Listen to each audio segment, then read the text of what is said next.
And see, Sonny, this is why you're always looking dumb. Everybody knows the Biden-Harris administration wasn't good for Americans. Everything that could go wrong, well, it did. And we all saw that.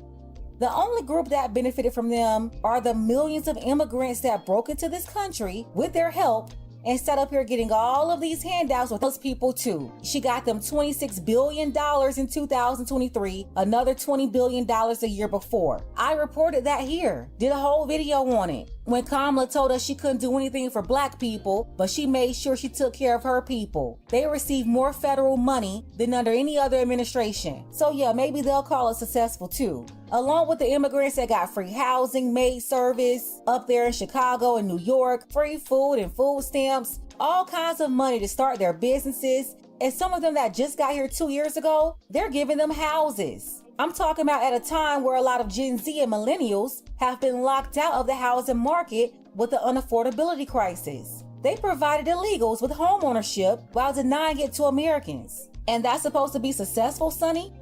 Successful with who? Nah, Sonny is indeed either deceptive or delusional. She's gotta be at least one. Now, Sonny recently said this about black men who supported Trump. She mentioned white women and Cuban men, but look at how she described black men versus the other groups. When we're looking at these polls and we're looking at who is voting for Trump, you've got 53% of white women that voted for him in 2020. We've got to reach those women. We've got to reach those ridiculous, crazy black men that did vote for Trump. We've got to reach those people. We've got to reach the Cuban men in Miami that overwhelmingly voted for Trump.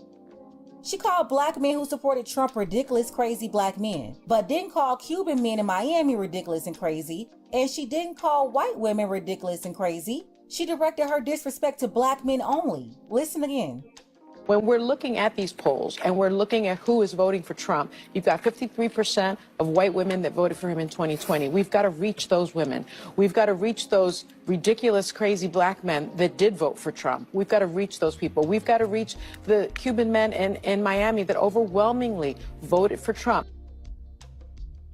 Chameleons are dangerous. They allow Sonny to sit up there and say whatever about black men specifically because for years, they propped her up as the resident black and Latina. So if anything came up about blacks and Hispanics on the show, Sonny is supposed to be the resident expert because somehow she's a representative for both groups. And lately, since it's been revealed that Kamala ain't black, Sonny and The View, they've been talking about this multiracial community and how they're the fastest growing group. They're coming up and taking over everybody. You know, just a bunch of baby bot